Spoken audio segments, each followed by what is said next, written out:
Ang ebolusyon ng tao. Isang kwento ng pag-ibig, kapangyarihan, at pagbabago ng lahi. Sa paglipas ng panahon, nagbago ang mundo, at kasama nito, ang tao. Ngunit sa gitna ng ebolusyon, may iisang tanong na nananatili. Hanggang saan ang kaya mong baguhin, para mabuhay at magmahal? Huwag kalimutang mag-like, comment, at subscribe para sa susunod na kabanata. Pakinggan mula umpisa hanggang dulo para sa buong karanasan ng kwento. Kabanata 3261 hanggang Kabanata 3270. Kabanata 3261. Sa maraming uri ng nilalang, ang karapatang makipagparami ay isang bagay na dapat makamit. Ang mga lalaking USA ay nais makipagparami. Kapag nakipaglaban sila sa kanilang mga kalaban, magbabanggaan ang kanilang mga sungay. Patuloy silang lalaban kahit mabasag ang kanilang sungay. Sa mga Wolfpack, ang pinakamalakas na Wolf King ang unang pinapayagang makipagparami.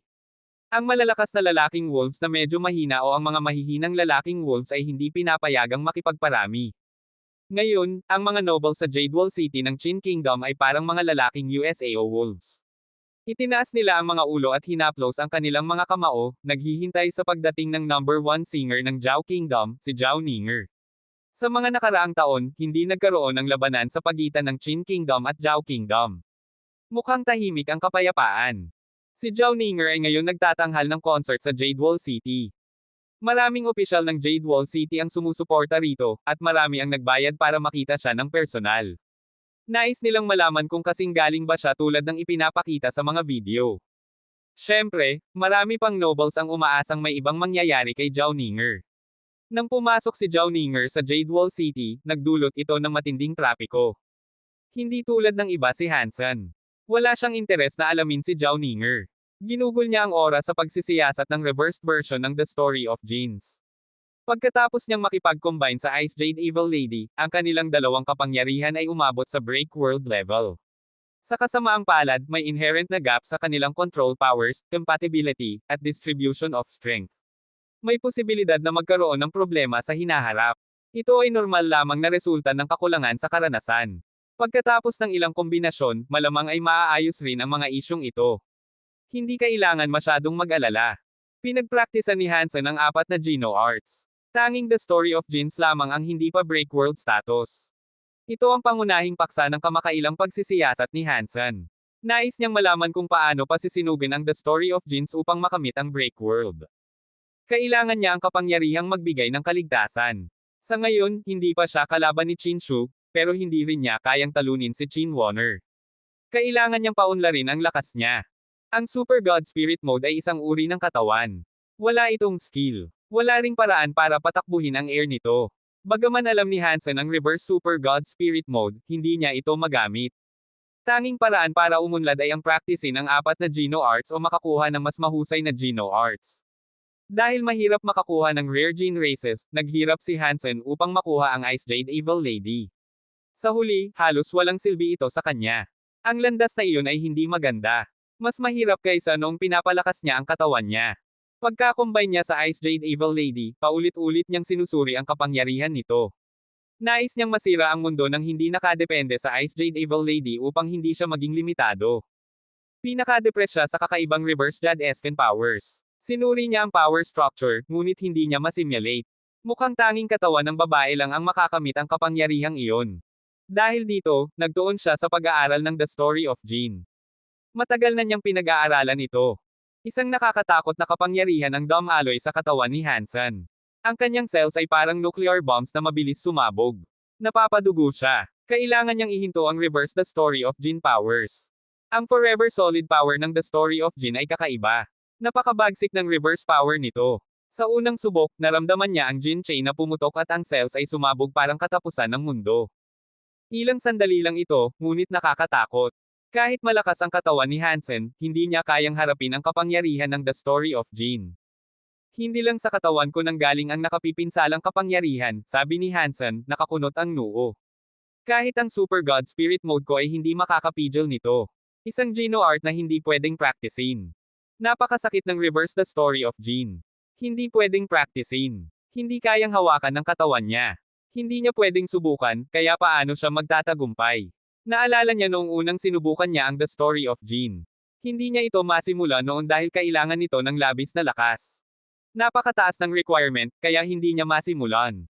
Kailangan niya ang Black Crystal Armor. Ngayon, parehong problema sa Reverse the Story of Jin, ngunit wala na ang Black Crystal Armor. Dapat umasa ang tao sa sarili, malalim na buntong hininga ni Hansen. Ginamit niya ang kapangyarihan upang pagalingin ang pinsalang nakuha niya at saka sinubukan ang reverse version ng The Story of Jin. Hindi iniisip ni Hansen kung makakaraos siya. Ang gusto lang niya ay makahanap ng ritmo sa loob ng nakakatakot na kapangyarihan. Sandaling pinatakbo ang Reverse the Story of Jin, at biglang nabasag ang katawan ni Hansen. Ang buong katawan niya ay parang ceramic vase na nabasag at basta-basta naglo. Puno ng bitek, at nagsimulang damyugo. Agad niyang itinigil ang Reverse the Story of Jin. Ilang sandali lang iyon, ngunit halos winasak ang kanyang katawan. Hindi niya tinapos ang buong reversal, kaya hindi niya itinuloy. Kinailangan lang ayusin ang katawan at pag-isipan ang kapangyarihang iyon. Nais niyang matuto ng isang bagay mula rito. Sayang, kaunti lang ang natutunan niya. Patuloy na pinahihirapan ni Hansen ang sarili sa nakakatakot na kapangyarihan ng hindi sumusuko. Maraming pinsala sa katawan ang nagawa nito, na nagpapatunay kung gaano kalakas ang Reverse the Story of Jin. Marahil, kapag napinsala na ang mundo, ang kapangyarihan nito ay sobrang takot na hindi ma-imagine. Sa maliwanag na kastilyo sa Jade Wall City, maraming mayayamang tao ang nakaupo. Maraming noble at sikat na tao mula sa Qin Kingdom. Hindi sila ang focus ng partido. Nasa 20 taong gulang na dalaga ang focus si Zhao Ninger. Isang babae na nag-aalab ng kabataan. Si Sky King, na nasummon pabalik sa Jade Wall City, ay dumalo. Umiinom siya at nakikinig sa mga kanta ni Zhao Ninger. Pagdating sa kagandahan, maaaring hindi siya ang pinakamaganda sa 7 kaharian, ngunit ang dalisay na kabataan ng katawan niya ay nakakagutom sa ating mga lumang katawan, bulong ni Sky King, na tila naglalagablab ang kanyang mga mata. Gusto kong kunin ang kabataan niya at maging edad niya para gawin ang gusto ko. Tumawa ang lalaki sa tabi ni Sky King. Kung hindi, bakit mamahalin siya ng 7 kaharian? Hindi lang tayo. Kahit ang matatandang antics, mahal si Zhao Ninger. Siguro, mahal nila ang sariwang aura niya. Sa pamamagitan niya, nais nilang makita ang nakaraan nila. Kamusta, Jade Wall City? Kamakailan lang ay naranasan ang malas, sabi ni Sky King. Ngayon, ang pagdating niya dito ay tiyak na magpapaisip sa iba. Oo, nakaranas ng malas ang Jade Wall City kamakailan, ngunit mas malakas pa rin sila kaysa Zhao Kingdom. Kung susubukan niya ang anumang bagay, sigurado akong kaya namin harapin ito. Habang nag-uusap sila, natapos ni Zhao Ninger ang kanyang kanta. Lahat sa hall ay nagsimulang pumalakpak. Yumuko si Zhao Ninger at tumingin sa lahat. Habang nasa Zhao Kingdom ako, narinig ko tungkol sa number 1 swordsman ng Qin Kingdom, si Hansen. Nandito ba siya ngayon? Kabanata 3262. Patuloy na winawasak ng Reverse the Story of Jin ang katawan ni Hansen. Hindi na niya ito matiis. Matapos magpahinga ng kaunti, pumunta siya sa hardin para mag-relax. Naglalaro sina Bauer at Feng Yinyin ng chess sa hardin. Pinanood ni Hansen ang dalawa. Dahil kay Hansen, napakahusay ni Bauer sa chess at iba't ibang card games. Samantalang si Feng Yinyin, hindi magaling. Bawat laban, palaging natatalo siya. Hindi gaanong iniintindi ni Feng Yinyin kung panalo o talo siya. Hindi siya alintana sa paulit-ulit na pagkatalo, isang ugali na nakita ni Bauer na nakakainip. Nakakainip ang maglaro ng chess kay Little Yin, sabi ni Bauer matapos manalo muli. Yumapos siya at nagtanong, bakit hindi ka maglaro sa akin, Daddy? Papasang-ayon sana si Hansen sa laban, pero biglang pumasok sina Feng Feifei at Bald Guy sa hardin. Old Hansen, aking mahal na Ginoong Hansen, masama kang tao sa pagkakataong ito, malakas ng ngiti ni Bald Guy habang sinusubukan lumapit kay Hansen. Bakit naman ako masama ngayon? Tanong ni Hansen na litong-lito. Tumawa si Bald Guy. Hindi mo ba alam na ngayon ang welcome party ni Zhao Ninger, ang number 1 singer ng Zhao Kingdom? Binanggit kanya, ang number 1 swordsman ng Qin Kingdom. Nais ba niya akong hamanin? Kalma namang umupo si Hansen at uminom ng tsaa. Nakatanggap na si Hansen ng impormasyon mula kay Rocky D na si Zhao Ninger ang may-ari ng 19th life soul ni Qin Shu. Ang dahilan ng kanyang pagdating sa Qin Kingdom ay para patayin si Hansen. Kaya, hindi siya nagulat. Mukha namang nagulat si Bald Guy at ngumiti. Hindi yun ang punto, pero sinabi ni Zhao Ninger na labis kanyang hinahangaan. Nais niyang pakasalan ka at maging mabuting asawa na nagtuturo sa mga anak. Kung gusto mo, hihintayin ka niya sa Red Sleeve Building. Nais niyang makasama ka sa gabi, ikaw, ang malaking swordsman ng Qin Kingdom. Ngayon, naiinggit ang lahat ng nobles at lumang antics sa Jade Wall City sa iyo. Blurg. Halos matapunan ni Hansen ang kanyang tsaa. Tiningnan niya si bald guy at tanong, nagbibiro ka ba? Tanungin mo si Miss Feng kung hindi ka naniniwala, sabi ni bald guy na parang inihahabol ang kanyang karapatan. Tiningnan ni Hansen si Feng Feifei. Tumango siya at nagsabi, bagamat medyo katawa-tawa si bald guy, sinabi nga ni Zhao Ninger iyon.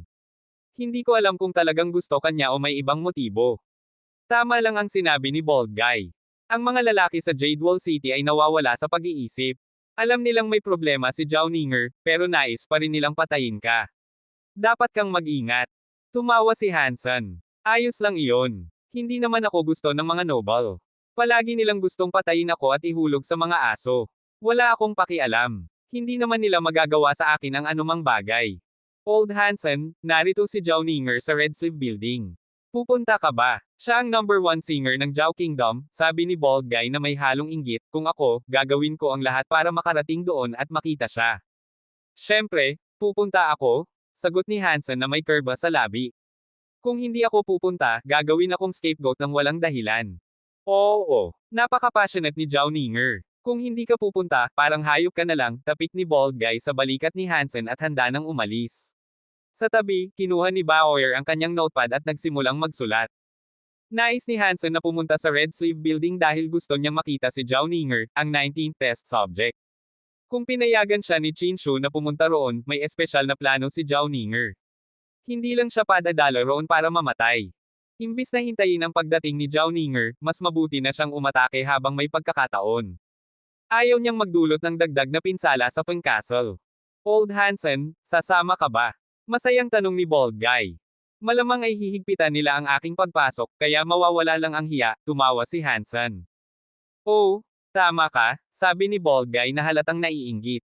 Si Zhao Ninger ay ikaw lang ang inimbitahan. Hindi pinansin ni Hansen si bald guy. Tiningnan niya si Feng Feifei at nagtanong, saan ang Red Sleeve Building? Nagulat si Feng Feifei. Talaga bang pupunta ka? Kung iniimbitahan ako ng magandang babae, bakit hindi ako pupunta? Tumawa si Hansen. Lahat ba ng magagandang babae ay nasa labas ng kastilyo at wala sa loob? Selos si Feng Feifei, pero ibinahagi pa rin niya ang lokasyon ng Red Sleeve Building.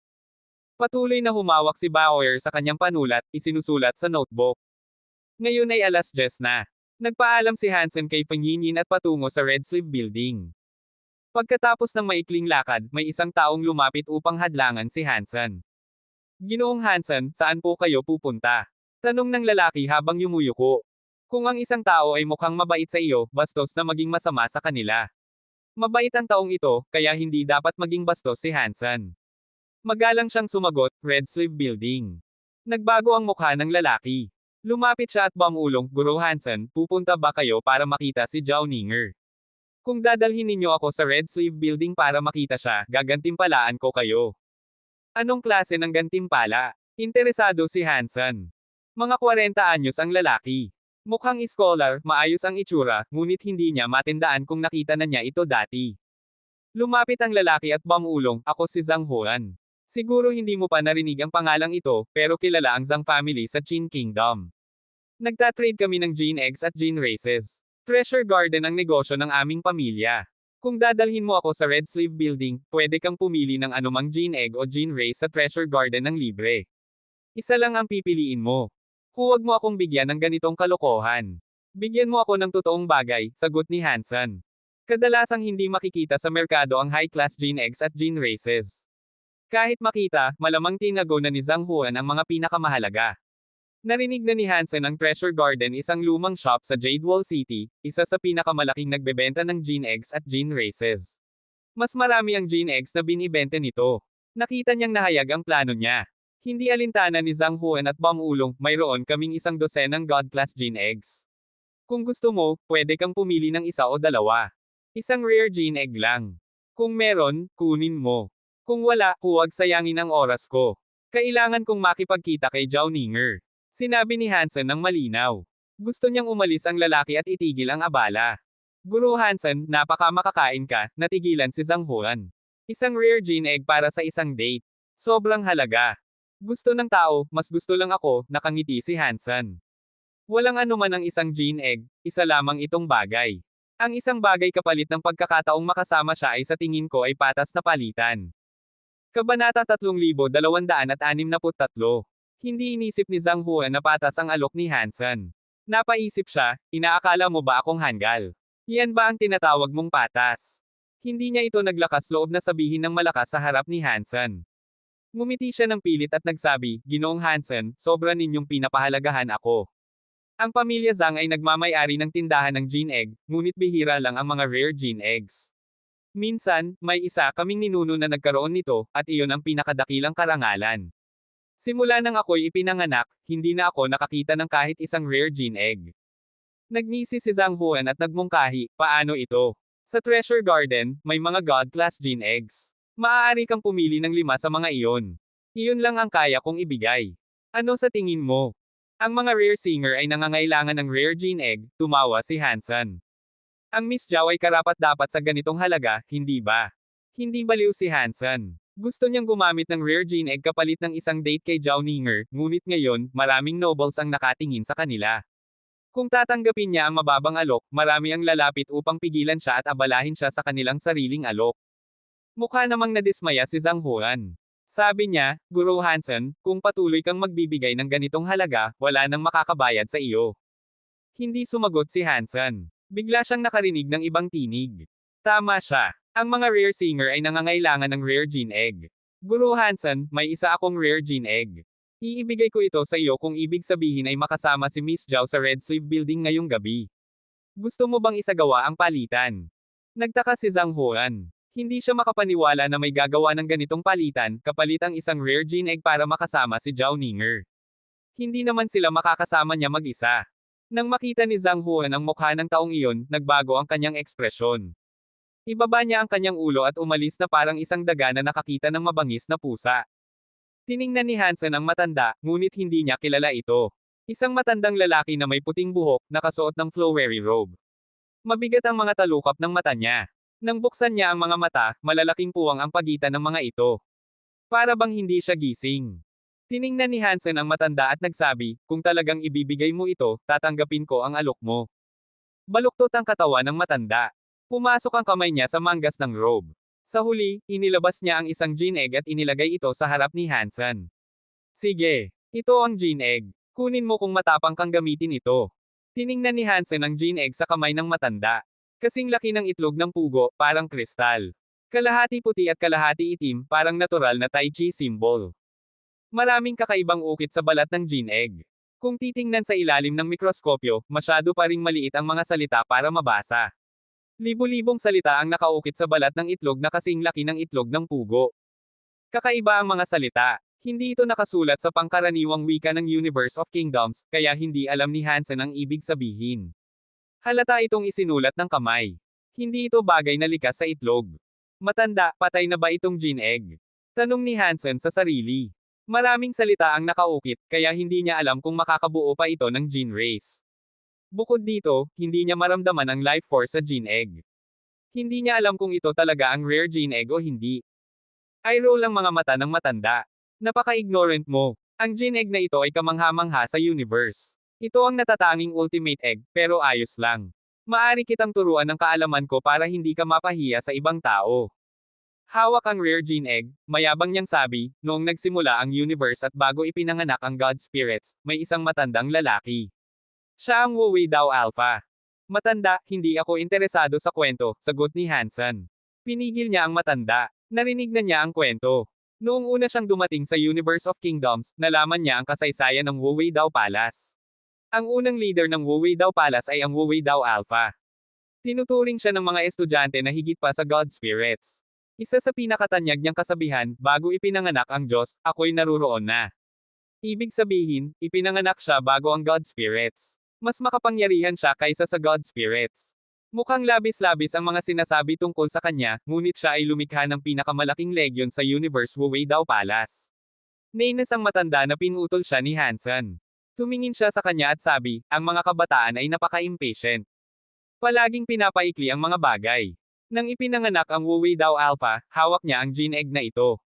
Hanggang sa nabasag niya ang space at umalis, hindi ito iniwan sa kamay niya. Lahat sa universe alam ito. Hindi ito kathang-isip. Hindi mo ba sinasabi na ang nasa kamay mo ang gene egg ni Wu Wei Dao Alpha noon? Tanong ni Hansen, hindi naniniwala. Hindi naman talaga hawak ni Wu Wei Dao Alpha ang gene egg nang siya'y ipinanganak. Kahit na hawak niya, malamang iniingat iyon ng Wu Wei Dao Palace. Bakit ibibigay lang sa matanda? Ang mga Hangul ay hindi matuturuan. Oo, ito ang gene egg ni Wu Wei Dao Alpha. Ang pangalan nito ay Ultimate Egg. Lahat ay alam na ito ay isang rare gene egg. Ibibigay ko ang gene egg na ito kapalit ng pahintulot na sumama sa iyo. Ayos ba iyon? Alok ng matanda kay Hansen. Paano ko malalaman kung totoong gene egg ito ni Wu Wei Dao Alpha? Tanong ni Hansen na walang pakialam. Totoo ang gene egg na ito. Kung hindi ka naniniwala, tanungin mo si Zhang Huan, sabi ng matanda, at niyakap si Zhang Huan ng invisible hand pabalik. Dinala siya sa harap ng matanda. Anak ng Zhang family, sabihin mo kay Ginoong Hansen kung totoo ang ultimate egg ko, sabi ng matanda kay Zhang Huan. Oo, mabilis na sagot ni Zhang Huan. Totoo ito, higit pa sa ginto. Sigurado akong tunay.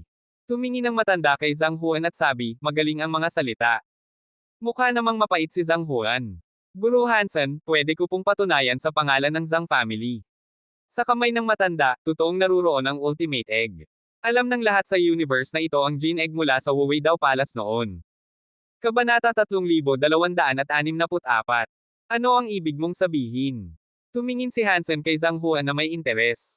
Tumingin si Zhang Huan sa matanda at maingat na nagsabi, noong panahon ng basagin ng Wu Wei Dao Alpha ang space, ibinigay ng leader ang ultimate egg sa isa sa kanyang mga estudyante. Hindi niya ito ma-hatch, kaya ipinasa ito mula henerasyon sa henerasyon. Hindi alam kung ilang henerasyon na ang nakalipas, ngunit wala pa ring nakaka-hatch. Sa huli, isang estudyante ng Wu Wei Dao Palace ang pinatay ng isang supreme elite na kinuha ang itlog at dinala ito sa sarili. Naagaw ang ultimate egg sa tamang may-ari. Pagkatapos, napunta ang matandang ito sa kamay ng itlog. Ibig mo bang sabihin, pinatay ng puting matanda na ito ang estudyante ng Wu Wei Dao Palace? Tanong ni Hansen habang tinitingnan ang matanda. Mayabang nangiti ang matanda at sabi, hindi ako ang gumawa noon. Isa iyon sa aking ninuno. Alam iyon ng lahat. Isang ultimate egg lang ang umiiral. Walang peke. Gusto mo ba nito o hindi? Tumingin si Hansen sa matanda at pagkatapos kay Zhang Huan. Alam niya na kahit tunay ang ultimate egg, tiyak may masamang nangyayari sa loob nito. Hindi ito tungkol sa hindi ma-hatch. Dahil nasa harap niya ang misteryosong gene egg, interesado si Hansen. Pagkatapos marinig ang kanilang paliwanag, sabi niya, kung handa ninyong ibigay ito sa akin, tatanggapin ko.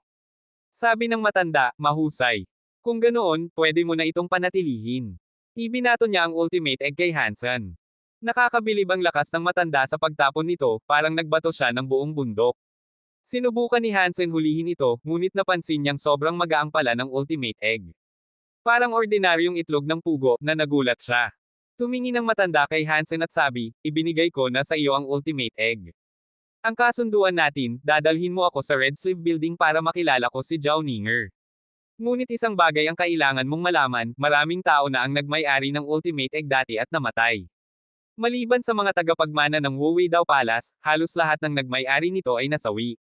Kung natatakot ka sa itlog, pwede mo pa ring ibalik ito. Kung sobrang malas ang ultimate egg, paano nakaligtas ang pamilya mo? Tanong ni Hansen habang iniikot-ikot ang ultimate egg. Hindi siya nababahala sa sinabi ng matanda. Tumawa ang matanda, ang pamilya namin ay hindi katulad ng ordinaryong tao. Sa amin, maayos lang ang ultimate egg. Kung mapunta ito sa ibang tao, kahit gaano kalakas, tiyak tatamaan sila ng malas. Nabayaran ko na ito. Hindi mahalaga kung gusto mo o hindi, ngunit dadalhin mo ako sa Red Sleeve Building.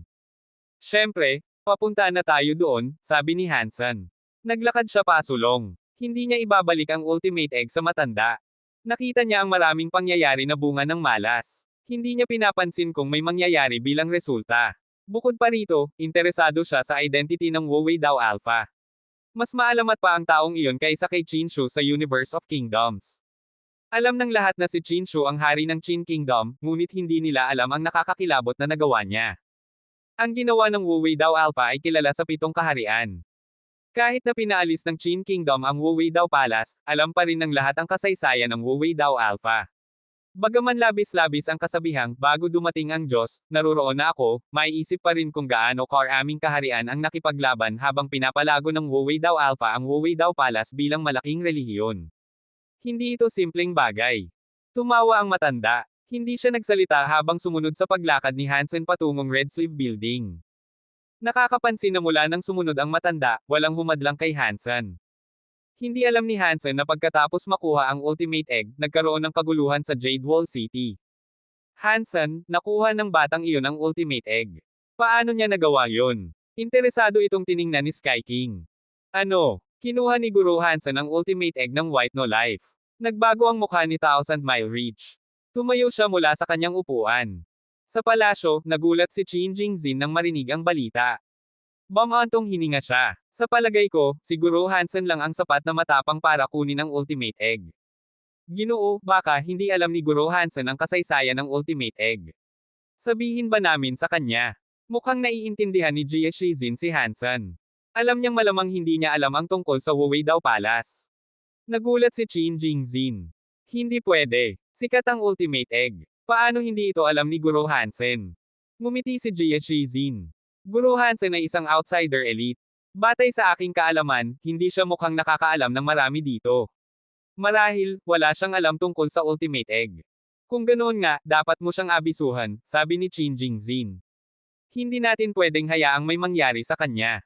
Sumangayon si Jie Shizin at naglakad palabas. Plano niyang pigilan si Hansen bago makarating sa Red Sleeve Building. Nang marinig ng mga nobles at opisyal, na inakala na si Hansen ang pinakamasama sa Qin Kingdom, na nakuha niya ang Ultimate Egg, natuwa sila. Magaling, Hansen. Nakuha niya ang Ultimate Egg. Kung sakaling may kamatayan, hindi na niya maipapasa sa atin.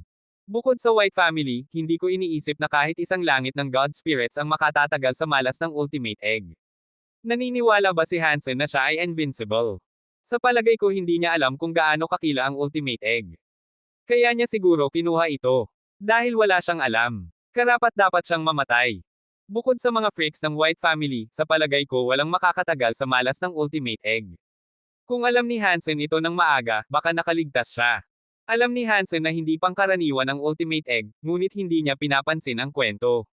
Patuloy siyang naglakad, iniikot-ikot ang Ultimate Egg. Ramdam niya may nakatagong kapangyarihan ito. Ginamit niya ang kapangyarihan niya para tuklasin ang laman ng itlog. Napansin niyang parang walang katapusan ang itlog. Kahit gaano karaming kapangyarihan ang ipasok, parang nawawala ito. Kahit si Hansen ay hindi malaman kung ano ang laman nito. Iniisip ni Hansen, ang Ultimate Egg na ito ay kakaiba. Parang hindi peke. Guru Hansen, pwede po ba kayong makausap? Lumitaw si Jie Shizin sa kalsada. Yumuko siya kay Hansen. Tiningnan siya ni Hansen at tumango. Ang dalawa ay nagtungo sa isang alley. Si Jie Shizin ang unang nagsalita. Guru Hansen, alam mo ba tungkol sa Ultimate Egg? Alam ko lang na ito ay Gene Egg mula kay Wuwei Dao Alpha, sagot ni Hansen. Tama ang hinala ni Jie Shizin.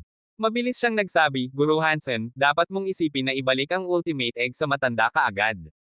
Kakaiba ang itlog na ito. Bukod sa White Family, kung ang ibang tao ang magkakaroon nito, tiyak ay tatamaan sila ng malubhang malas. Hindi lang ang langit na puno ng God Spirits. Kabanata 3265. Ang Ultimate Egg ba ay ganoon kasama? Tanong ni Hansen na nagulat. Tahimik na ipinaliwanag ni Jie Shizin, ang Wuwei Dao Alpha ay isang maalamat na tao. Ayon sa alamat, noong siya'y ipinanganak, bumagsak ang langit na puno ng bituin sa kakaibang eksena. Bagaman tao lamang siya, ang talento niya ay parang sa isang rare gene race. Taglay ng kanyang katawan ang ultimate na kapangyarihan, na parang isang nakakatakot na karakter sa isang ligaw na panahon. Sinasabing ang Ultimate Egg ay isang itlog na ipinanganak kasabay niya, at may mahiwagang kapangyarihan. Sa ilang dahilan, hindi pa rin ito nag-hatch. Hanggang sa panahon na binasag ng Alpha ang space, hindi pa rin nag-hatch ang Ultimate Egg. Kaya ibinigay ito ng Alpha sa isang estudyante para bantayan. Ipinasapasa ito sa linya ng Wuwei Dao Palace. Kaya sa mundo na ito, kahit sino mula sa Wuwei Dao Palace o isang elite ng 7 kaharian ay nagnanais ng Ultimate Egg. Kapag ang ilan ay nagkaroon nito, maraming kapahamakan ang dumating sa kanila.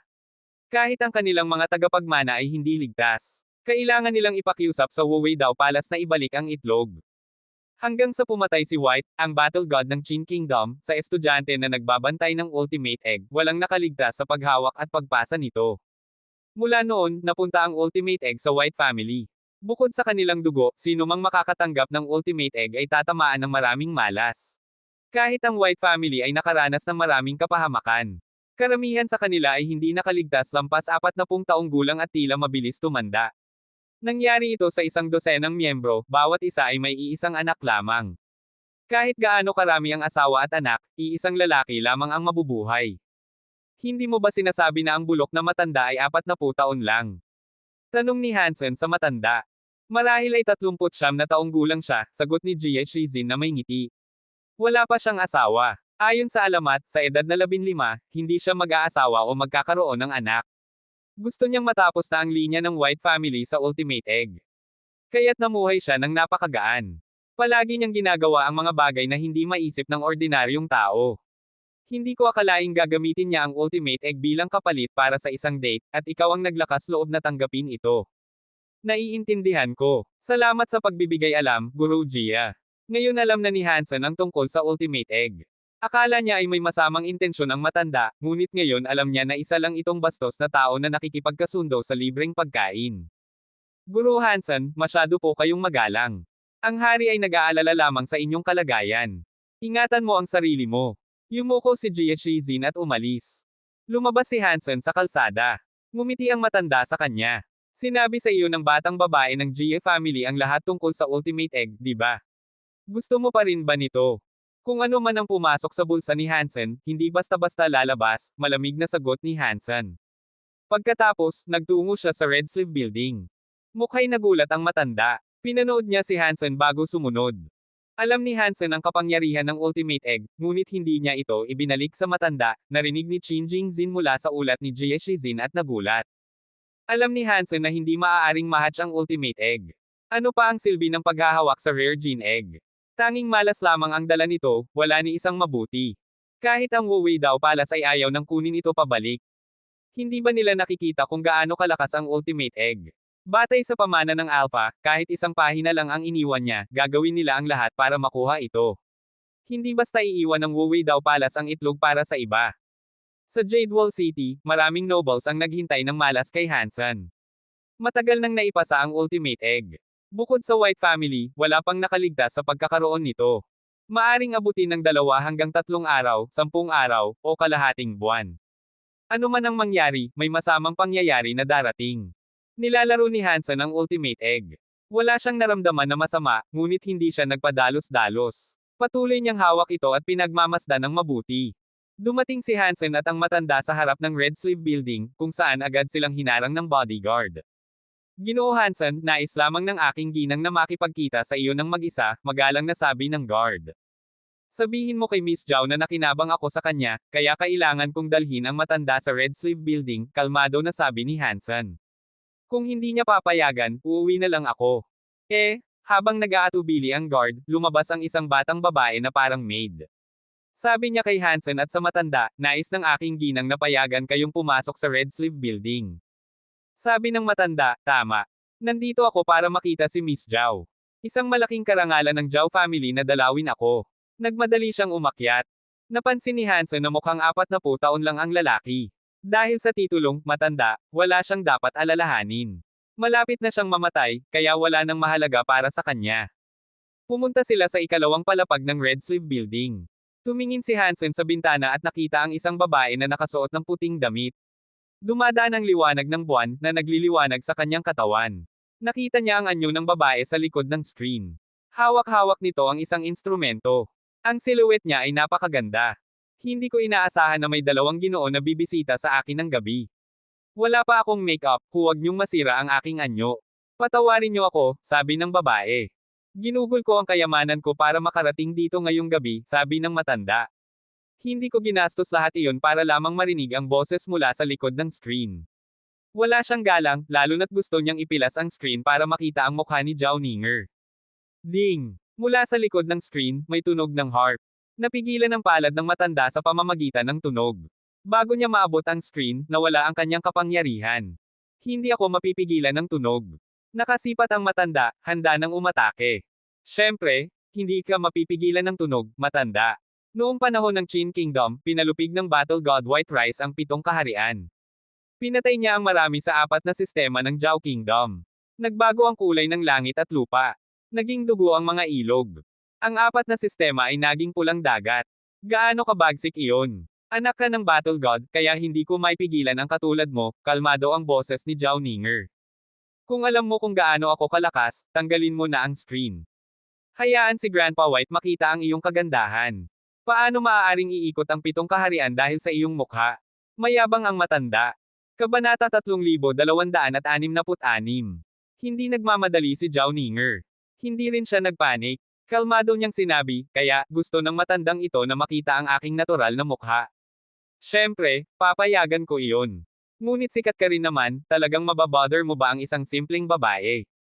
Tumawa ang matanda. Sa buong buhay ko, ang lubos kong kasiyahan ay ang guluhin ng maliliit na babae. Huwag kang magpanggap. Ipakita mo ang iyong totoong anyo. Kung kailangan ng matanda na makita ako, susunod ako, malamig na sabi ni Zhao Ninger. Kung ayokong ipakita ang sarili, kahit mukha ng Diyos ay magpapakita ng sama ng loob. Isa lamang akong ordinaryong babae. Natatakot akong masira ang impresyon ng matanda tungkol sa akin. Nang marinig iyon, nagulat ang matanda. Nandyan lang siya para makita at makasama ang isang magandang babae. Kung hindi niya makikita ang pinakamagandang mukha ni Zhao Ninger, sayang ang pagkakataon. Kung ganun, ano ang gagawin ko para gusto mo akong makita, matanda? Nag-alinlangan na tanong ng matanda. Simple lang, sagot ni Zhao Ninger. Ako, isang simpleng bata, magtatanong. Kung masagot mo, matanda, ay lalabas ako at makikilala ka. Kakantahin ko rin ang isang awit bilang paghingi ng paumanhin. Ngumiti ang matanda. Kung tatanungin mo ako, isang matanda, kung ano ang gusto mong kainin o inumin, paano ko malalaman? Ang itatanong ko ay hindi pribado o sikreto lamang. May loika at makatwiran ito, paliwanag ni Zhao Ninger. Sige, kung may hindi ka maintindihan, itanong mo lang. Masasagot ko, mayabang na sabi ng matanda, na parang alam niya ang lahat. Maaari ko bang itanong, sa 7 kaharian, aling bundok ang pinakamataas? Tanong ni Zhao Ninger pagkatapos ng saglit. Tumawa ang matanda. Hindi mo ako may test sa ganitong tanong. Sa 7 kaharian, ang pinakamataas ay ang Sky Mountain sa Qin Kingdom. Kahit ang langit ay nakatingin sa bundok na iyon. Wala nang bundok sa ibang planeta sa Qin Kingdom na makakatapat dito. Ngumiti si Zhao Ninger. Nasa Rock Planet ang Sky Mountain, at ang orbit ng Rock Planet ay katulad ng Sky Crane Planet. Ang tuktok ng Sky Mountain ay nakaharap sa Sky Crane Planet. Ibig sabihin ba nito na ang mga bundok sa Sky Crane Planet ay mas mataas kaysa Sky Mountain? Nagulat ang matanda. Biglang nagalit siya. Nilalaro mo lang ako sa salita. Ayon sa sinabi mo, wala nang pinakamataas na bundok sa 7 kaharian. Mas mataas ang bawat bundok depende sa lokasyon nito. Pakiusap, huwag kang magalit, matanda, tapat na sabi ni Zhao Ninger. Alam ko na may bundok na kahit saan mo ito tingnan, ito ang pinakamataas sa lahat. Posible ba iyon? Galit na tanong ng matanda. Hindi ako naniniwala. Anong lugar ang may ganitong bundok? Sabihin mo na. Kung meron man, ayos lang. Kung wala, ibig sabihin niloloko mo ako. Kung ganyan, paparusahan kita at pipilitin kang kumanta at uminom kasama ko. Matanda, talagang kailangan mo ng sagot. Tahimik na tanong ni Zhao Ninger. Siyempre, gusto ko iyon? Direktang sabi ng matanda. Kung ganun, makinig ka, seryosong sabi ni Zhao Ninger. Sa 7 kaharian, ang pinakamataas na bundok ay tinatawag na Sky Mountain. Nagulat ang matanda. Kanina sinabi kong Sky Mountain, saka mo sinabi hindi. Ngayon, sinasabi mo ulit Sky Mountain ang pinakamataas. Ano ba ibig sabihin nito? Simple lang ang dahilan, ngumiti si Zhao Ninger. Dahil Sky Mountain ang pinakamataas sa lahat ng bundok, kaya ito ang pinakamataas. Hindi ba ganon, matanda? Galit na galit ang matanda. Oo, ngunit paano mo naglakas loob na linlangin ako, isang matanda? Kaya nga kung niloko kita, anong meron? Malamig ang boses ni Zhao Ninger. Parang batang babae ka na hindi gaanong lumalabas. Wala kang alam kung gaano ako kalakas. Galit na sumiklab ang katawan ng matanda at naglabas ng liwanag ng Diyos. Tinapon niya ang isang palad patungo sa screen. Nawasak ang screen sa presensya ng nakakatakot na kapangyarihan. Tumungo ito kay Zhao Ninger. Nakaupo si Zhao Ninger malapit sa bintana, hawak ang harp. Hindi niya pinapakita na bablekahan ang kahit ano. Bigla niyang binungon ang manggas ng damit, at nahulog ang matanda sa kanyang manggas. Lumiit siya hanggang sa magkasya sa palad ni Zhao Ninger. Ginawa ni Zhao Ninger na kasing liit ng palad ang matanda. Inilagay niya ito sa tabi ng kanyang instrumento. Para bang hindi mahirap. Nagulat si Hansen. Naliit na ang matanda, na dating malakas na tao. Napansin ni Hansen na ang matanda ay may napakalakas na gene races. Ngunit isang kamay lang ni Zhao Ninger ay agad siyang napasailalim at naging maliit. Nakakagulat. Ginoo Hansen, wala nang makakaistorbo sa ating alone time. Matagal na kitang hinangaan. Iinom ako sa iyong karangalan. Tumayo si Zhao Ninger, hawak ang teapot, at ibinuhos ang inumin sa isang tasa para kay Hansen. Itinapat niya ang kamay sa harap ni Hansen at komandat ng mapang-akit. Kung hindi alam ni Hansen na patay siya sa plano niya, paniniwalaan niya talagang in love ito sa kanya. Maganda si Zhao Ninger, ngunit hindi kasing ganda ni Gu Qingcheng. Ginagawa niyang baliw ang buong kaharian. May kabataang aura siya, parang bumalik sa unang pag-ibig. Hindi laging pinakamaganda ang unang pag-ibig, ngunit hindi malilimutan. Marami ng magandang babae ang nakita ni Hansen, ngunit kinilala niya na si Zhao Ninger ay madaling tumimo sa puso. Ang ganitong klase ng babae ay mas mapang-akit kaysa sa simpleng maganda lang. Iinom ako mula sa tasa. Tinanggap ni Hansen ang tasa at iniangat sa labi. Gusto niyang makita ang mayroon ng subject ni Chinshu at kung ano ang espesyal sa kanya. Ginoo Hansen, hindi mo ba gustong malaman kung bakit hinahangaan kita? Komandat si Zhao Ninger. Bakit? Ngiti ni Hansen. Talaga bang gusto mong malaman? Napakamapang-akit na tanong ni Zhao Ninger. Mukha siyang nahihiya, parang hindi makatingin kay Hansen. Talaga gusto kong malaman. Nang tumingin si Hansen sa mukha ni Zhao Ninger, tumalon ang kanyang puso. Dahil gusto talaga kitang patayin. Lumamig ang mukha ni Zhao Ninger habang iniwag ang manggas kay Hansen. Biglang naramdaman ni Hansen ang kakaibang kapangyarihan na sumalakay sa kanyang katawan. Nawalan siya ng kontrol at lumipad patungo sa manggas ni Zhao Ninger. Naliit ang kanyang katawan. Naging kasing liit ng palad ng tao. Hawak ito ni Zhao Ninger. Ang number 1 swordsman ng Qin Kingdom ay isang bastos at maruming lalaki lamang, utos ni Zhao Ninger. Inilagay niya si miniaturized Hansen sa mesa. Kabanata 3267. Nasa mesa sina Hansen at ang matanda, parehong hugis-luad, at para bang mga walang buhay na bagay. Walang makakaisip na sila ay dating dalawang malalakas na elite na nakakatakot at tanyag. Matapos iyon, kumuha si Zhao Ninger ng salamin. Ipinapakita sa salamin ang imahe ng Bury Path God. Tumingin si Zhao Ninger sa salamin at kinausap ang Bury Path God. Bury Path God? Ayon sa kasunduan natin, nahuli na si Hansen. Nasaan ang gin egg na ipinangako mo sa akin? Tiningnan ni Bury Path God ang mga mudman sa mesa at malamig na sabi, walang dahilan kung bakit magiging singing queen ka. Lalo kang lumalakas. Hindi lang si Hansen ang nahuli, pati ang freak ng White family. Magaling. Pagkatapos ng saglit, sinabi ni Bury Path God, dalhin sila sa 33 skies. Doon mo makukuha ang gin egg bilang gantimpala. Bury Path God, akala mo ba ako, Zhao Ninger, ay 3 taong gulang lang? Malamig na tawa ni Zhao Ninger. Dadalahin ko sila sa Zhao Kingdom. Gagamitin ko ang matanda bilang sakripisyo para sa kaluluwa ng Zhao Kingdom. Kung gusto mo si Hansen, dalhin mo ang gin egg sa Zhao Kingdom. Pagkatapos noon, inilagay ni Zhao Ninger ang salamin sa mesa. Nawala ang imahe ng lalaki sa kabilang dulo. Hindi na bumalik sina ang matanda at Hansen sa Red Sleeve Building, na naging palaisipan ng marami sa Jade Wall City. Kinuha nila kung ano ang nangyari sa loob ng saradong pinto ng Red Sleeve Building. Nang matapos ang pagbisita ni Zhao Ninger at umalis sa Jade Wall City, hindi pa rin lumalabas sina Hansen at ang matanda. Kung kaya sanang sakta ni Zhao Ninger sina Hansen at ang matanda, iyon ay magiging kwento na halos hindi mapaniniwalaan ng kahit sino. Kahit ang freak ng White family at ang matanda, si Zhao Ninger ay tiyak na hindi makakayanan ang malakas na kapangyarihan ni Hansen.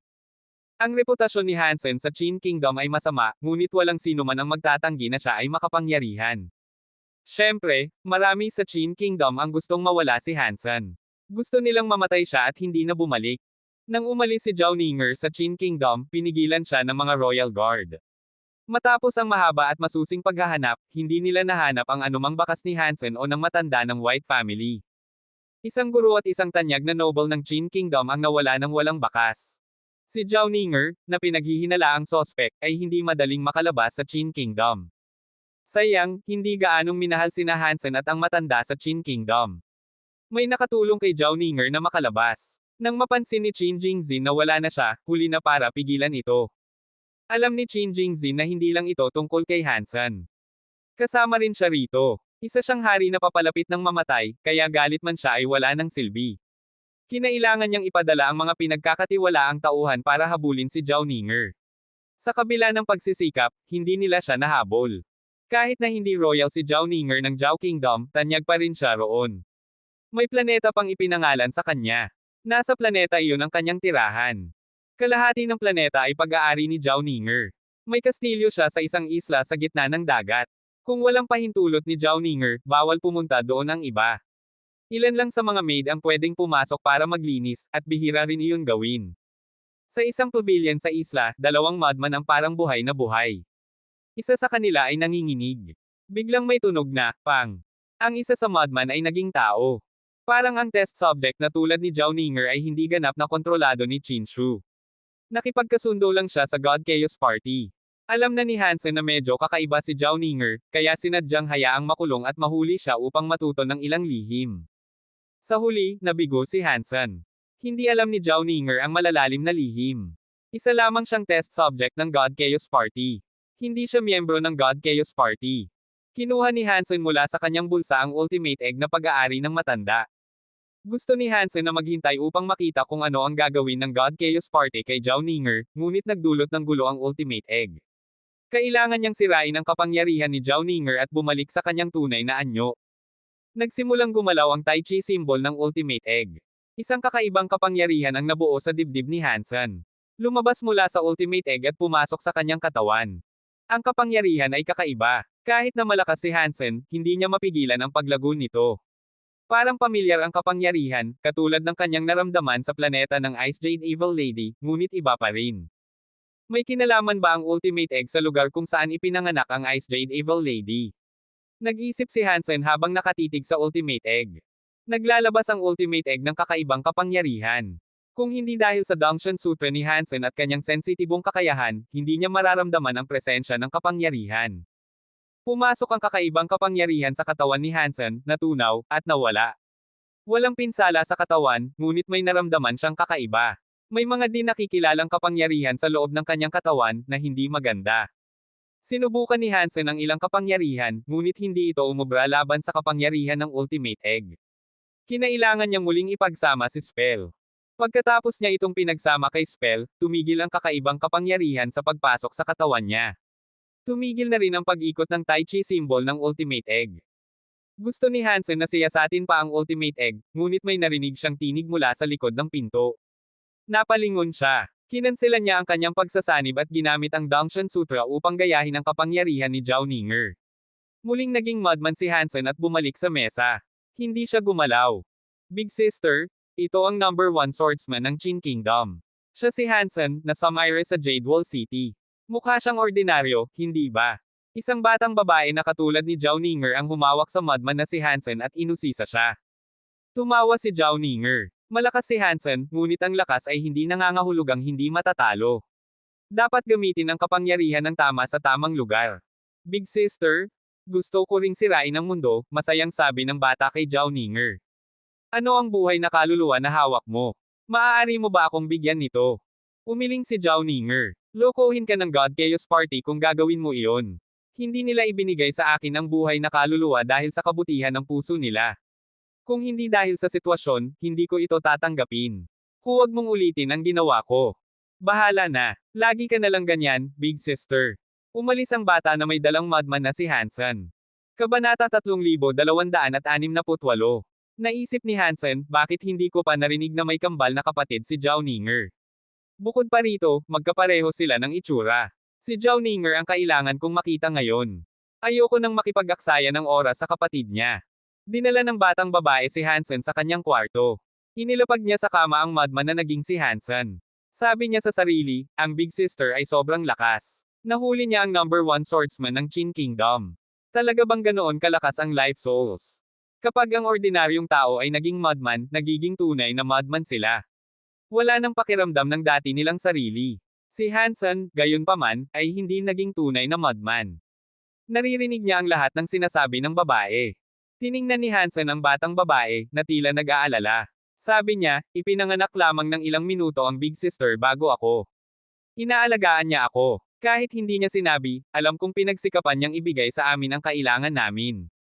Lagi siyang nakikisalamuha sa mayayaman upang hindi ako mapag-iwanan. Talagang nagsusumikap siya. Kung hindi dahil sa akin, hindi sana kinuha ng Big Sister ang life soul. Hindi gumalaw si Hansen. Maraming malulungkot na kwento sa mundo. Lahat ay may dahilan at pinagmumulan ng kalungkutan. Hindi siya Diyos sa loob ng Gino Hall. Hindi niya kayang tuparin ang hiling ng lahat. Naguguluhan lamang si Hansen sa lahat ng ito. Nagtataka siya kung bakit patuloy na nakikipag-usap ang batang babae sa isang mudman. Inilagay ng babae ang mudman sa ulo ng kama. Pinagkasama niya ang kanyang mga kamay at nanalangin sa mudman. Tila taos-puso siyang nagmumuni, alam kong inosente ka. Hindi ka kinamuhian ng big sister, at hindi niya dapat pinahamak ka. Ang dahilan kung bakit ginawa niya iyon ay dahil sa akin. Kung nais mong maghayganti, maging multo at asuhin mo ako. Huwag mong galitin ang kapatid ko. Tila taos-puso ang batang babae habang nananalangin sa mudman. Naniniwala si Hansen na seryoso ang batang babae. Sino man ang naging mudman ni Zhao Ninger ay hindi makakarinig o makakaintindi ng ginawa niya. Hindi pinipilit ng batang babae ang ganitong kilos. Naisip ni Hansen ang isang matalinong ideya. Biglang nagsalita siya, kung mabait ka, palayain mo na lang ako. Magpapasalamat ako magpakailanman. Nagulat ang batang babae. Tiningnan niya si Hansen, na nanatiling mudman, at nagtanong, paano ka nakakapagsalita pa? Ang nilalang na naging mudman ng kapatid ko ay dapat kasing tanga ng patay na tao. Espesyal ang kapangyarihan ko. Nakakapagsalita ako, pero hindi ako makalabas dito. Kung mabait ka talaga, palayain mo ako. Nais malaman ni Hansen kung mabait talaga ang batang babae o nagpapanggap lamang. Kung palalayain kita, galit na galit ang big sister, sabi ng bata nang may pag-aalinlangan. Kung hindi mo ako palalayain, mamamatay ako. Gusto mo ba talagang mamatay ako dahil sa kapatid mo? Sana tulungan mo ako. Pakiusap. Nakikiusap si Hansen. Nagatubili ang batang babae. Pagkatapos ng ilang sandali, sinabi niya, matutulungan kita, pero may isang bagay kang dapat pangako. Huwag mong kamuhian ang kapatid ko. Huwag mong istorbohin siya. Napilitan lang siya. Hindi niya intensyon na saktan ka. Sige, ipinapangako ko iyon. Kung hindi na ako hahabulin ng kapatid mo, hindi ko rin siya hahabulin. Hindi pa rin sigurado si Hansen kung mabait talaga ang babae o nagpapanggap lamang. Kinuha ng batang babae ang mudman at nagtanong, paano kita maliligtas? Maaari mo ba akong dalhin pabalik sa Qin Kingdom? Tanong ni Hansen. Umiling ang babae. Hindi pa ako nakalabas ng Jade System. Sa mga nakaraang taon, hindi ko man lang narating ang Planet Ninger. Hindi ko alam ang daan patungong Qin Kingdom. Kahit alam ko pa, hindi ako papayagan ng kapatid ko na umalis sa Planet Ninger. Nagkunwaring malungkot si Hansen. Isang paraan lang ang meron, pero mahirap iyon. Kailangan ko ang tulong mo. Kung kaya kong tulungan, gagawin ko, sabi ng babae. Tumigil sandali si Hansen at sinabi, upang mailigtas ako, kailangan mong sirain ang restriction na iniwan ng kapatid mo. Alam mo ba kung paano burahin iyon? Umiling ang babae. Iba ang God Spirit Blood Pulse ko kaysa sa kanya. Iba ang gene race namin. Nang ibigay sa kanya ang life soul, nagawa niyang sirain ang mundo. Natatakot akong hindi nito mababasag ang depensa niya. May paraan ako para masira ito, sabi ni Hansen. Sundin mo lang ang aking tagubilin. Ilagay ang iyong kapangyarihan sa akin, at mabubura ang restriction. Opo. Tumango ang babae. Paano ko gagawin iyon? Pagkatapos ng maikling pag-iisip, sinabi ni Hansen, pagkatapos mong magsanib sa isang gene race, ipunan ang kapangyarihan sa bawat daliri. Pagkatapos, ilagay ito sa akin. Sinunod ng babae ang tagubilin. Nagkaroon siya ng pakpak na may balahibo, at mukhang banal ang kanyang anyo. Hawak ng babae ang mudman at inilagay ang kanyang daliri sa mudman ni Hansen. Ipinasa niya ang kanyang kapangyarihan. Akala ni Hansen, medyo bobo ang batang babae. Talaga namang ibinuhos niya ang kanyang kapangyarihan sa katawan ni Hansen. Nakapagpatibay ito ng tiwala niya, pero hindi pa niya ibinibigay ang 100% tiwala. Ngayon ang pinakamahalagang hakbang. Ilagay ang kapangyarihan sa iyong dibdib at halikan ako sa noo. Sandali lang, matatanggal ang restriction. Plano ni Hansen na subukan iyon. Hindi nagatubili ang babae. Sinunod niya. Inilagay niya ang kapangyarihan sa dibdib at hinalikan ang mudman sa noo. Naramdaman ni Hansen ang purong kapangyarihan na pumasok sa kanya. Malaki ito. Nagmukha ang babae na mapatla, at pawis ang sumulpot sa kanyang noo. Magkakambal sila at iisa ang ina. Bakit malaki ang kaibahan nila? Naisip ni Hansen. Nakita ng babae na hindi pa gumagalaw ang mudman. Akala niya kulang pa ang kapangyarihan, kaya nagdagdag pa siya. Naramdaman ni Hansen ang pananagutan. Hindi siya alintana sa panlilinlang sa masasamang tao, pero sa isang bobot inosenteng babae, ramdam niya ang pagkakasala. Sapat na. Nawala na ang restriction. Pagkatapos nito, bumalik si Hansen sa kanyang normal na anyo. Nang makita ng babae si Hansen na buhay na, natuwa siya. Agad siyang naging kinakabahan at nagtanong, pangako mo sa akin na patatawarin mo ang kapatid ko at hindi hahabulin. Tutupad mo ba? Huwag kang mag-alala. Ako si Hansen, tumutupad sa pangako. Kung hindi na niya ako hahabulin, hindi rin ako hahabulin sa kanya. Tumango si Hansen. Kung ganun, mas mabuti pang tumakbo ka na ngayon, sabi ng babae. Huwag mong hayaan makita ka ng kapatid ko. Hindi kita matutulungan ng pangalawang beses. Kung ganun, aalis na ako. Tumayo si Hansen at nagsimulang lumakad. Nagkunwari siyang nanghihina ang mga binti at malapit nang bumagsak. Hinawakan ng babae si Hansen at sinuportahan. Nag-alala siya, ayos ka lang ba? Nagastos ko ang lahat ng lakas ko para sirain ang restriction. Napakahina ko kaya hindi ako makakatayo. Huminga si Hansen habang nakasandaw sa babae. Kabanata 3269. Nagulumihanan ng batang babae at nagtanong kay Hansen, talaga bang ikaw ang number 1 swordsman ng Qin Kingdom? Siyempre. Ako ang walang kapantay na number 1 swordsman ng Qin Kingdom, sagot ni Hansen na may kilay na komendat. Hindi naniwala ang babae at nagtanong, kung totoo iyon, bakit mahina ka pa rin? Hindi ka naman mukhang number 1 swordsman na may mga kwentong bumagsak sa Jade Wall City ng Qin Kingdom. Dahil hindi pa ako kumain. Gutom ako. Wala akong lakas. Iyon lang ang dahilan kaya nahuli ako ng kapatid mo. Kung hindi ako gutom, kahit 10 sa mga kapatid mo, hindi nila ako mapapatamba, mabilis na paliwanag ni Hansen. May pagkain ba dito? Kung hindi ako makakakain, hindi ako makakaalis ng maayos. Hindi pa panahon para kumain. Ganito na lang, marami akong puno ng prutas dito sa greenhouse. Marunong ka ba kumain ng prutas? Kahit hindi siya sigurado, tinulungan pa rin ng batang babae si Hansen at nagbigay ng suhestyon. Opo, tumango si Hansen. Bago makipagpalitan si Zhao Ninger sa mga miyembro ng God Chaos Party, hindi pa makakaalis si Hansen. Kailangan niyang magpalipis ng oras. Dinala ng babae si Hansen sa malaking greenhouse na maraming puno ng prutas. Punong-puno ang sanga ng bunga. Dinala ng babae si Hansen sa tabi ng isang puno at inabot ang ilang prutas sa kanya. Kumain ka agad. Kapag busog ka na, dali at umalis ka rito. Huwag hayaang makita ka ng kapatid ko. Hindi ka na makakalusot sa susunod. Alam ko na. Tumango si Hansen at ngumunguya sa isang prutas na mukhang peras. Napakatamis at masarap nito. Saan ka naman ipinangalan? Tanong ni Hansen habang kumakain. Seryoso ang sagot ng babae, Zhao Qiuyi ang pangalan ko. Pwede mo akong tawaging Qiuyi. Ang pangalan mo ba ay kabaligtaran ng pangalan ng kapatid mo? Pabirong tanong ni Hansen. Sa tingin ko, dapat ang pangalan mo ang sa kapatid mo. Gusto niyang makipag-usap upang magpalipis ng oras at hintayin ang mga taong galing sa God Chaos Party. Nagulat si Zhao Qiuyi. Paano mo nalaman? Dapat ang Zhao Qiuyi ay pangalan ng kapatid ko. Dapat ako ang Zhao Ninger, pero sabi ni Teacher Tian, hindi maganda ang kapalaran ni Zhao Qiuyi. Kaya ang pangalan ay ibinigay sa kapatid ko. Sa ganyan, nakilala ang kapatid ko bilang isang bituin, at ako naman ay ginamit ang pangalan niya. Hinihinuha ni Hansen at tama ang hinuha niya. Ano naman ang pinagmula ng life soul ng kapatid mo? Tanong ni Hansen, nais ng dagdag na impormasyon. Galing ito sa isang nakakatakot na lalaki. Ibinigay niya sa kapatid ko. Tinanggihan niya, pero gustong guluhin ako ng masamang lalaki. Hindi siya kayang talunin ng kapatid ko, kaya tinanggap niya ang life soul at tinalo ang masamang lalaki. Matagal na hindi nakipag-usap si Zhao Qiuyi sa iba. Habang nag-uusap, tila nakalimutan niya na dapat umalis si Hansen. Dahil sa mga sinabi ni Zhao Qiuyi, naunawaan ni Hansen ang relasyon ng magkapatid. Si Zhao Ninger ang number 1 singer ng Zhao Kingdom. Mukha siyang maluwalhati, pero walang nakakaalam kung gaano karaming hirap ang dinanas niya sa pag-angat sa kanyang karera.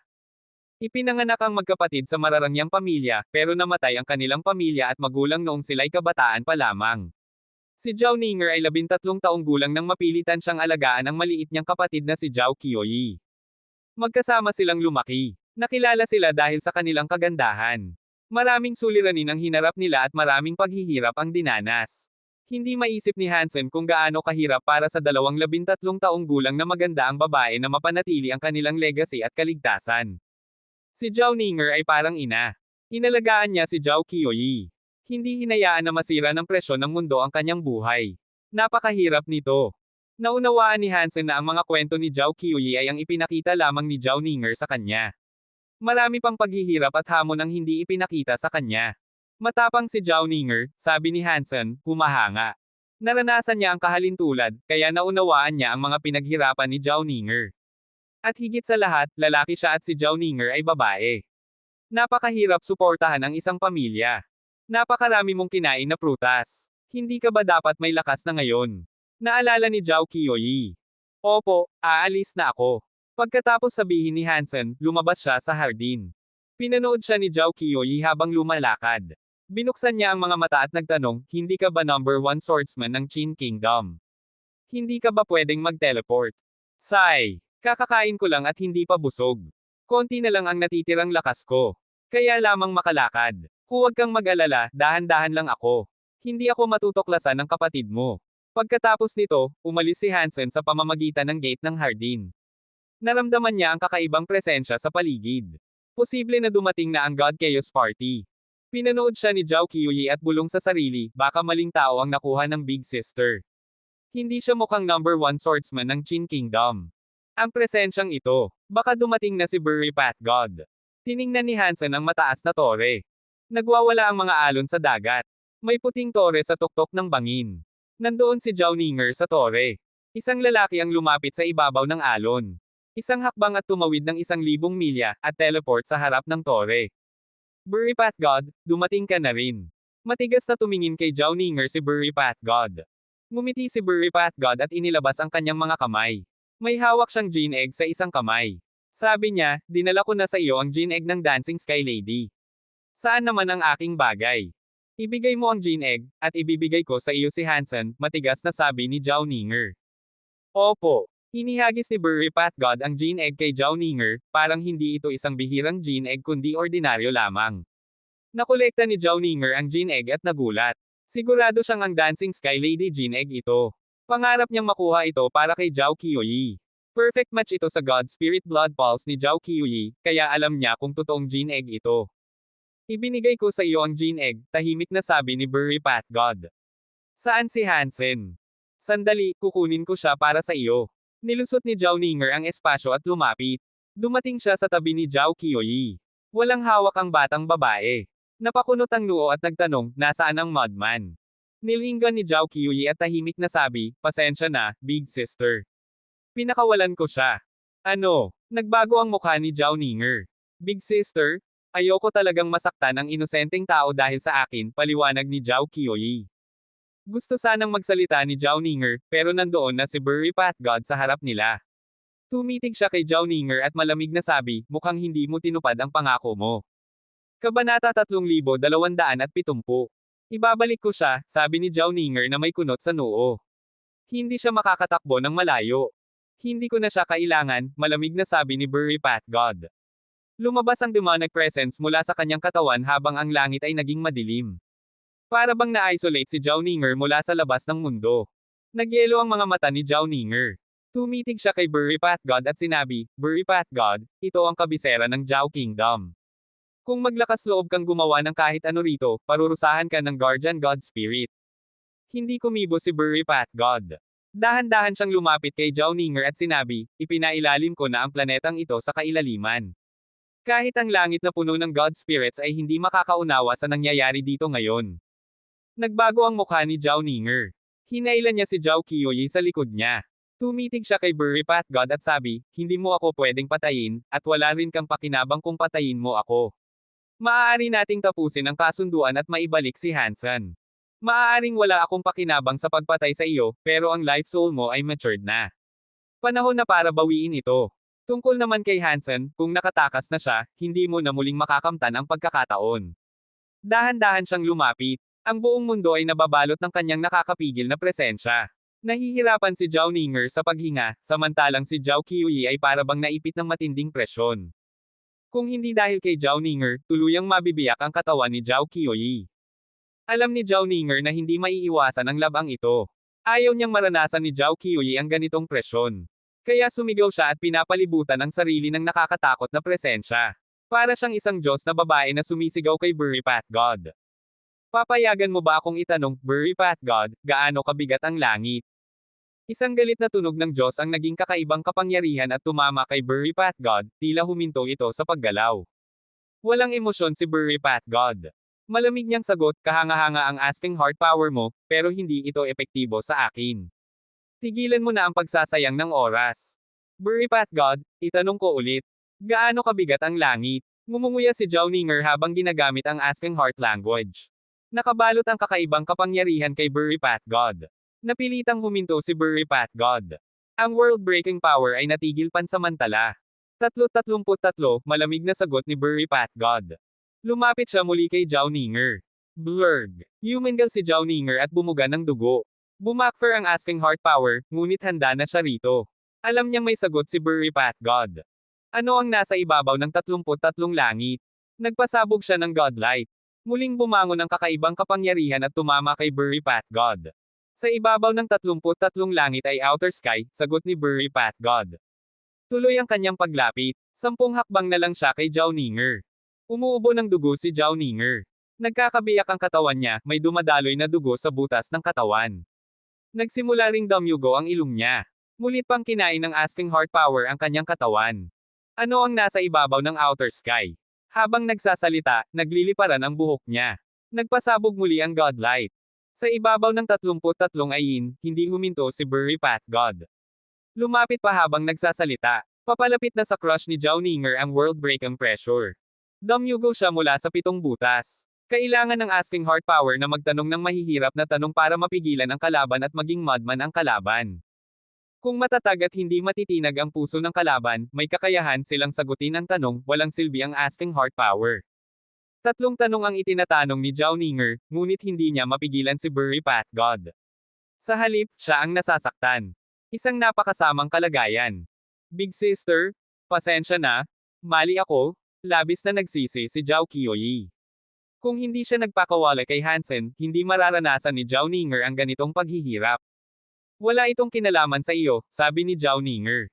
Mukhang gusto ka pa rin niyang patayin. Kahit ibinigay mo sa akin si Hansen, gagawin pa rin niya ito. Qiuyi, tumakbo ka na lang. Pinilit niyang gamitin ang break world powers. Ginamit niya ang asking heart language laban kay Burry Pathgod. Ano ang nasa ibabaw ng Yin World? Ang puso ko ay makakadaan sa iyo. Mula pa sa sinaunang panahon hanggang ngayon, 10 bilyong taon ng universo ay nasa isang pag-iisip lamang. Hindi epektibo ang asking heart power mo sa akin. Tigilan mo na ang oras. Hindi sumagot si Burry Pathgod at hinugot ang isang item. Ito ay kasing laki ng ping-pong ball. Isang crystal-like na egg na may apoy sa loob. Itinutok ni Burry Pathgod ang daliri sa egg, binigkas ang misteryosong chant, at inilagay ang kakaibang kapangyarihan sa gene egg. Boom! Sumabog ang apoy ng gene egg, niyapos ito ng matinding apoy. Arg! Biglang sumigaw si Zhao Ninger habang nakaluhod sa sahig. Tumungtong sa apat ang kanyang katawan habang sumasabog ang break world power. Nagsimula siyang magbago. Ang itim na buhok niya ay naging puti. Ang maliliit na tainga niya ay humaba at naging matutulis. Lumitaw ang Snow White na pakpak sa kanyang likod. Sumabog ang armor niya. Nagkaroon ng puting balahibo sa balat. Big sister, ano ang nangyari sa iyo? Hinawakan ni Zhao Qiuyi si Zhao Ninger, ngunit hindi niya maibsan ang sakit at maibalik ang kanyang anyo. Sumigaw si Zhao Ninger na kayang sirain ang puso at baga ng nakakarinig. Patuloy siyang nag-transform, mula tao patungong white bird. Tiningnan ni Burry Pathgod ang pagbabago ni Zhao Ninger. Nagtagumpay ba ang test subject? Bulong niya sa sarili. Isang nakabibinging tunog ng skybird ang umalangaw-ngaw sa langit. Naging ganap na white god bird si Zhao Ninger. Ang buong katawan niya ay nasusunog sa misteryosong apoy. Parang phoenix na isinilang sa apoy. Hawak pa rin ni Burry Pathgod ang gene egg. Ang apoy ay parang anino ni Zhao Ninger. Pinapalipad ng Godbird ang loob ng gene egg. Parang nire-reflect ng gene egg ang ginagawa ni Zhao Ninger. Ang Godbird ni Zhao Ninger ay lumipad patungo sa gene egg sa kamay ni Burry Pathgod. Parang moth na lumilipad patungo sa apoy. Big sister? Hindi? Umiiyak ng todo si Zhao Qiuyi. Gusto niyang habulin ang Godbird ni Zhao Ninger, ngunit hindi niya magawa. Nang marinig ni Zhao Qiuyi ang kanyang iyak, huminto ang Godbird. Nagtatalo ito sa loob ng sarili. Halika, ikaw ang magiging pinakamalakas na nilalang sa universo. Gaano kaganda ang buhay na ito? Dapat mo itong maranasan. Masaya si Burry Pathgod. Pinatindi niya ang kapangyarihan sa gene egg. Ang anino ng gene egg ay niyapos ng Flaming Godbird. Si Zhao Ninger ay tila nakikipaglaban. Halata ang matinding sakit. Dumudugo ang kanyang mga mata, ngunit lumilipad pa rin patungo sa gene egg.